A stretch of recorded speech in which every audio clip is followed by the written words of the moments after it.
Hello everybody, this is Money Mom. Welcome back to the channel. Today I'm going to talk to you guys about 6 ways to save money on a really low income, or how to save money on a really low income. Let's get started and talk about it.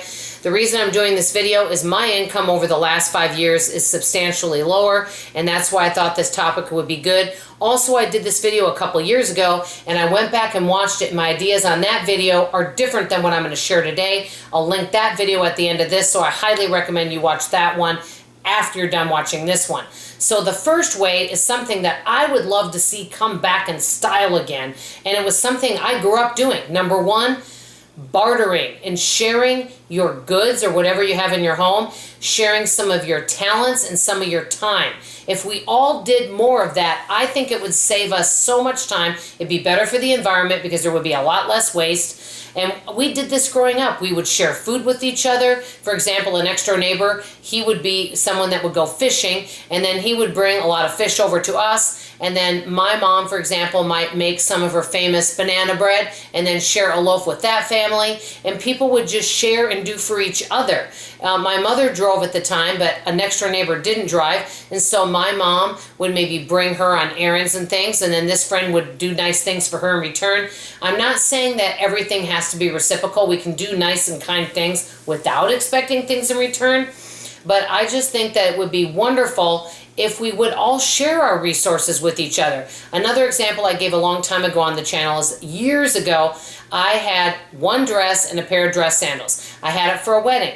Well, I had a friend of mine that at that time we were around the same size, and so she didn't really want to buy a dress or dress shoes for this particular dress up occasion because she knew she'd only wear it once. I said, you know what, we're the same size. I had her try it on, it fit her, it looked really nice on her, and so she borrowed that. That way that saved her some money from having to, go and do that. And there's so many different ways we can barter. For example, let's say you were my next door neighbor. You guys know I don't really like driving in traffic. And for those of you that don't know, I do have a driver's license. And I did drive back in Minnesota. I just am not really good around a lot of traffic.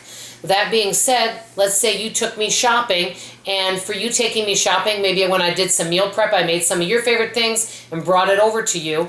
Or possibly maybe I bought you a couple of your favorite things at the store. Something like that. And there's all different ways to barter, but I think it could really save us all a lot of money if we bartered our talents and some of our goods and some of the abundance we already have in our home. Number two, the next thing, and I know I've mentioned this and I'll just briefly go on this, any type of side hustle. Just because someone does a side hustle doesn't mean it has to be a part-time job with a schedule. It could be anything that you just do a couple times from a focus group, or you might find an ad out there where they're looking for workers for just that weekend. Something of that nature. Could be anything, selling something. Any little side hustle where you can bring in little bits of money here and there. Could be babysitting. There's all different ways to make money on the side.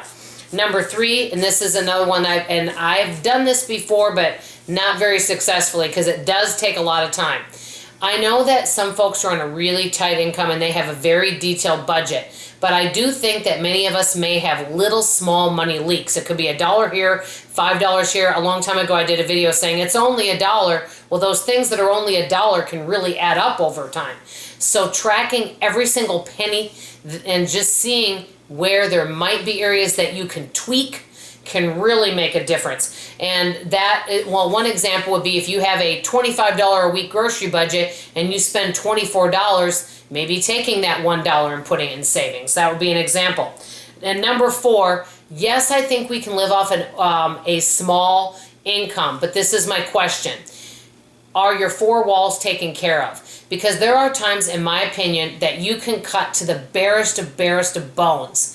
But then there are times also that you've cut down so much or you don't have enough money for the month that there are things that are needs that you're going without. Whether it could be maybe food or possibly medicine, or maybe you really need some dental work because you have a tooth infection. It could be things like that. So are your basic needs taken care of? That's one really, really good question to ask yourself. Number five, and this is something I did last month, grocery shop less often or just shop less often. There's a lot of magic in that. And number six, last but not least, Reallocate your budget every month. Look on ways that you can improve the way you can make money, ways you can save money.